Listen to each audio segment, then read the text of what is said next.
What's going on, guys? Andrew Piluk here, back again with another video. Today, we're going to be talking a little bit about Mitch Marner. We got to have the first bit of a conversation about Mitch Marner on this show. So if you guys are new here, make sure to like this video and subscribe. I'd love to have you guys here. Join the squad. We talk Maple Leafs this offseason. It is going to be crazy, and there's been already a ton to talk about regarding the Maple Leafs in this offseason.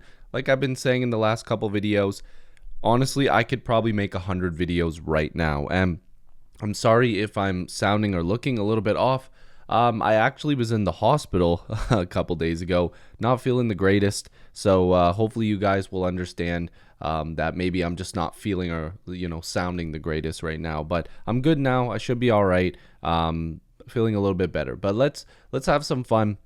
Let's take our minds off of some crappy things, and let's talk about something that is kind of crappy, because the Maple Leafs didn't do anything once again, as we know, and Mitch Marner is in the center of it. And look, guys, I need to start it off by saying this, and I think all of us can agree when we say this. Mitch Marner is a fantastic hockey player. We can't deny the fact that this guy is an elite skilled player. In the regular season, he shows up quite a lot. He puts up a lot of points. In the playoffs, he's shown flashes of brilliance, okay? Can't say he's had terrible games every single game, because there's been some games in the past where Marner has been magnificent, okay? But the problem is that once that game comes, 3 bad ones follow it. And I think a lot of the core 4 and core 5, Morgan Riley is included in that. They've just, all of them, not shown up at different times. And for the most part, this team has not shown up collectively in Game 7s. But Mitch Marner being a free agent, John Tavares being a free agent, and we'll get to him in another video. The Maple Leafs have some cap space, roughly $26 million. Mitch Marner, you would think in the past the Leafs would go, cool, we've got all this cap space, we can keep Marner and then go from there. At this point, it's looking like there's dueling reports. There's some good stuff, there's some bad stuff, that Mitch Marner is probably going to be leaving. And I'm going to start off with this, okay? Because it's a couple interesting tweets. Darren Dreger, and of course, we got to take this with a grain of salt, because Darren Dreger has tweeted and spoke about Mitch Marner in the past, and a lot of things were kind of fed to him. But again, Darren Dreger's doing his job, and I can't hate him for it. Mitch Marner, odds of leaving Toronto, now 99%. And that was a couple days ago. And then I wanted to follow it up with something like this that was pretty much around the exact same time. And that's Elliot Friedman saying, in a perfect world, Toronto would like to keep Mitch Marner, but there are big hurdles. So 2 different reports back to back that were talking about Mitch being 99% gone, and that the Leafs would like to keep him, but there's hurdles. Could they kind of be connected to each other in a sense of, like, Mitch definitely wants to leave, and the Leafs are like, yeah, we'd like to keep you, but, like, your number is kind of crazy that you're going to be looking for on your next contract. And that kind of brings me to this as well. The Maple Leafs are expected to see clarity on where things stand with Mitch Marner before proceeding this offseason. Excuse me. And there's a quote here that's coming from Elliot Friedman that says, is it 100% you're testing free agency on July 1st, or is there a conversation to be had there? That's the first thing Toronto wants to know, and once they get that answer, they'll decide on how they want to move forward. So it seems like there's still likely going to be some conversations with Mitch Marner, and the Maple Leafs are going to allow that conversation to happen, which, of course, because Mitch could come to the Leafs and go, yeah, I'll sign for $8 million. And you're going to be like, duh, sign that contract. And some people are going to say, oh, no, I wouldn't even pay $8 million for Mitch Marner. If he comes in at $8 million, you're probably signing him for that, which it's never going to happen. But for me, it's not just about money, okay? Everybody always makes it about cap hits, money, and like, oh, this is the cap percentage, whatever. Now we have to look at things differently. And what I mean by that is that it's something that I've heard Steve Dangle say, and it's something that I think anybody who watches this team can agree with, and it's the mix. And I have to agree with it. I've brought it up on this channel in years previous. I've probably said this 2 years ago, okay? We've all, and I'm not just saying I'm the only one, we've all said it at different times. The mix is not working, okay? They're not playing well together.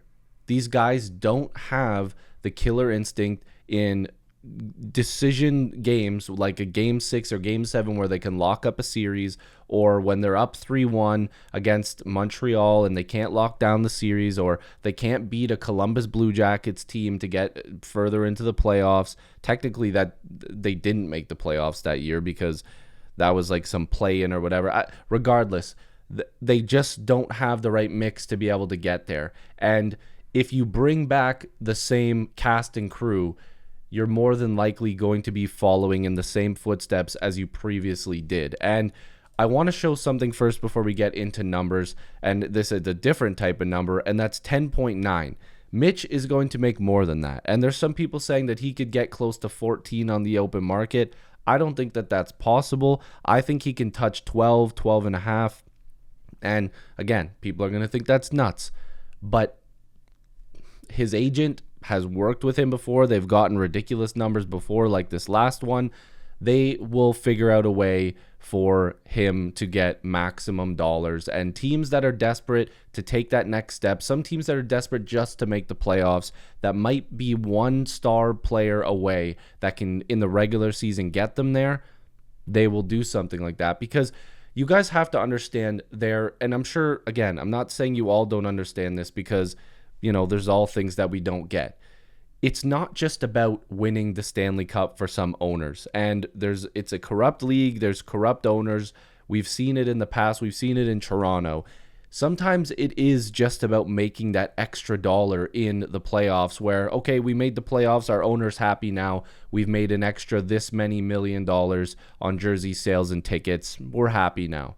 So if you sign a guy like Mitch Marner, you're getting your money back because you're making the playoffs, and even if you get bounced in round 1, you've made your investors and your people happy by just making the playoffs. And that's not what the Maple Leafs can do right now. They have to go out there and win the Stanley Cup. They have to go out there and at least make it to a conference final. And this 10.9 number is not going to work because they've already paid Nylander a bunch of money, but he's proven that he can play a little bit better in the playoffs than Mitch. Again, is it a wide margin? No, but we need at least somebody that can put the puck in the net in the playoffs. Mitch isn't doing that. Johnny T, he's probably going to come in at a significant discount. We'll get to that in another video. Austin Matthews, you're probably not doing anything with him now, and we'll have to see what happens with Morgan Rielly. But there's going to be changes around that team, and when you eliminate one of the highest paid players in this team's history, and again, people are going to hate me for saying this, but Mitch Marner is one of the greatest Maple Leafs ever because the amount of points that he's put up. And again, people are not going to like that, but there's stats to prove it. When you remove somebody like that, it's a big change. And when you look at his regular season numbers, this guy, again, fantastic in the regular season. But the problem is when you move over to playoff numbers, you can see most of the time he's not even a point per game. 22-23, those numbers are pretty good. 3 goals, 11 assists. It's pretty damn good. 13-13 this past season, but again, 2 goals. And the Leafs, most of their core and most of their big guns put up a bunch of points against the Senators and then fell asleep against the Panthers. And they played a couple their first 2 games in that series were great. Then all of them just decided to lay an egg, and they were not good for the rest of that series. So you have to switch it up. You have to make changes. Mitch Marner is going to make a decision on where he wants to go. If the Maple Leafs offer him another contract, then the Leafs can't expect anything different in terms of the whole team, unless there's plans of trading William Nylander and not keeping John Tavares. If they go, okay, we're going to move forward with Matthews and Marner. Here's a trade that we're going to make. We're going to remove Mitch Marner from this, or we're going to remove Nylander from this team, and we're going to build around Nyes, Matthews, and Marner. Again, that's entirely possible. You guys have to understand that is a possibility, but I think that Marner is on his way out the door. I think that's what's going to happen. And I've seen reports, and we'll bring it up in another video because there's so many layers to this. I've seen reports that Marner already has preferred teams that he would like to go to. There's teams that are already interested in him. I don't know how real these things are. Apparently he's interested in Vegas and Florida. Teams of interest are like Detroit that might want him. Obviously a team like Anaheim. And teams that will have a bunch of money and want to sell more tickets and sell more jerseys, and a team like Detroit thinking that he might be the last piece to get them somewhere. There's going to be so much to talk about this offseason, and the Mitch Marner saga is going to be a 37,000 parter. There's going to be so many layers and so many moving pieces to this Marner story that we're not going to be able to keep every single tab on it, because there's too much going on. There's too much going on, and I'm going to do my best to cover it here on this channel. So if you guys are new here, make sure to like this video and subscribe. Join the squad. Let me know down below what you think about Mitch Marner and where he should go, or if you want to keep him. I personally think it's time for a change. So let me know, and I'll see you guys in the next video or stream. Peace.